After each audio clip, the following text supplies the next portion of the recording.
Welcome back to channel Progressive Football. Persija berhasil comeback saat melawan tamunya yaitu Persik Kediri. Yang mana di sini apa yang diterapkan oleh permainan dari Persik Kediri membuat kaget para pemain Persija. Yang mana di sini pertahanan yang solid di babak pertama. Mungkin kalian yang menonton di babak pertama, Persik Kediri melakukan pertahanan yang sangat bagus, yang sangat solid, sehingga membuat beberapa peluang Persija gagal untuk dieksekusi. Kalau kalian lihat di sini, Persik Kediri menggunakan formasi 4-2-3-1, sedangkan untuk Persija menggunakan formasi 4-3-3. Tapi anehnya ketika bertahan, Persik Kediri bukan memperbanyak back, tapi memperbanyak lini tengah untuk menutup pergerakan dari gelandang-gelandang kreatif yang dimiliki oleh Persija. Kenapa lebih memperbanyak lini tengah? Yaitu ketika bertahan Persik Kediri, kalau kalian menonton, yaitu di belakangnya tetap 4 back, tetapi di tengahnya 5 pemain gelandang, bukan 5 di pemain bertahan, terus 4 di gelandang, 1 di depan. Itu kebalikannya. Hanya menyisakan Jose Enrique, yang mana di sini Ezra Walian lebih membantu pertahanan ketika Persik Kediri bertahan. Dan akhirnya apa? Persik Kediri berhasil membuka peluang melakukan serangan balik di menit ke-40 dan Jose Enrique itu dilanggar oleh pemain Persija dan menghasilkan tendangan bebas. Solidnya pertahanan, kuncinya Persik Kediri itu di babak pertama yaitu sangat solid, yang mana 4-5-1. Lalu ketika mendapatkan bola langsung memberikan umpan kepada Jose Enrique yang menunggunya. Karena kecepatan dimiliki Jose Enrique itu diandalkan oleh lini serangnya Persik Kediri, yang mana namun sayangnya dilanggar oleh pemain Persija. Tidak apa-apa dilanggar, tetapi Ezra Walian berhasil mencetak gol dari tendangan bebas luar kotak penalti. Tendangan bebas yang akurat, lengkungan yang cantik, sulit untuk ditepis oleh Eduardo, kiper Persija. Dan yang sangat menariknya di sini Persija sangat kesulitan di babak pertama.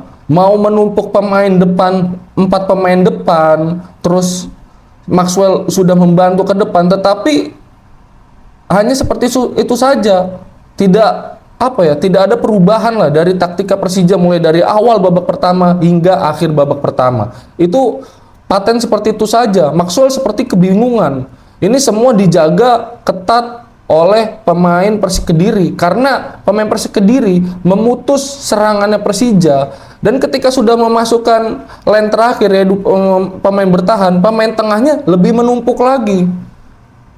Kalau gue lihat kadang menjadi ada 8 pemain berjejer, yang mana pemain sayap kiri dan sayap kanannya itu bertugas untuk mengejar bola, dan yang lainnya fokus di area kotak penalti. Hanya menyisakan Jose Enrique. Ada 7 hingga 8 pemain di area kotak penalti Persik Kediri yang membuat Persija kesulitan. Namun setelah turun minum, hujan sudah berhenti, pertandingan sempat ditunda, Persija berhasil comeback dengan skor 3-1. Bagaimana? Kok bisa comeback? Karena sudah mengamati analisis pertandingannya dari Persija, sudah mengamati kenapa kok Persik Kediri sulit ditembus di babak pertama, sedangkan di babak kedua ini melakukan perombakan, yang mana Persija Jakarta di pertandingan ini menggunakan formasi 4-3-3, tetapi ketika di babak kedua melakukan penyerangan hanya menyisakan Rizky Ridho dan Thales saja. Yang mana di sini Tubarao lalu Cardoso itu membantu penyerangan, yang mana menjadi 2-3-5, yaitu Tubarao berada di sektor kanan menemani Witan Sulaiman, lalu di sektor kirinya Cardoso membantu penyerangan juga, yang mana di sini Maxwell lebih fleksibel. Dan ada satu momen ketika Witan Sulaiman menerima umpan dari rekannya lalu melihat pergerakan dari Excel ini yang gua kira dulu awalnya waktu awal musim, ini pemain mana ini? Sangat bagus sekali, mulai dari body balance ya, body charge ya, umpannya, sundulannya. Ini mirip sekali seperti Bambang Pamungkas waktu muda.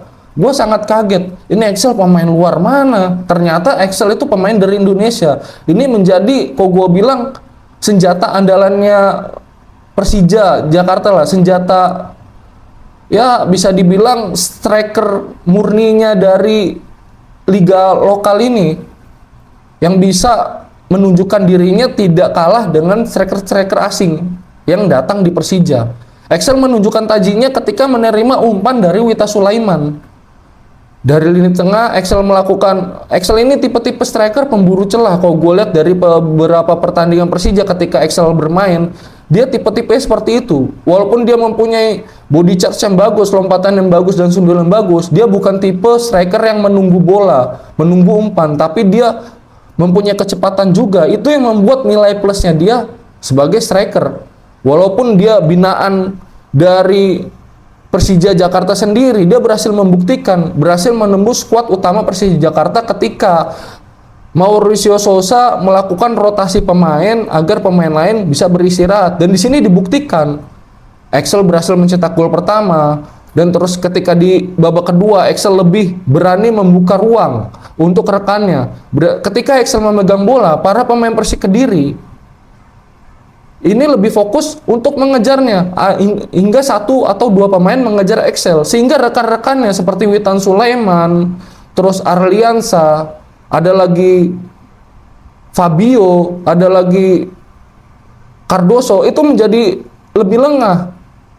Dan setelah mengejar Axel menahan bola dan memberikan umpan kepada Maxwell. Ini yang gue suka, beberapa kali seperti itu terus. Axel bisa membaca ritme permainan di pertandingan ini. Kelebihan dari striker itu bukan hanya mencetak gol, tapi penempatan posisi, membaca permainan, membaca pergerakan para pemain bertahan lawan. Ini yang diterapkan oleh Axel. Terus di gol kedua dicetak oleh Maxwell, ya, dari sundulannya Maxwell, yang mana di sini sulit dijangkau oleh kiper Persik Kediri.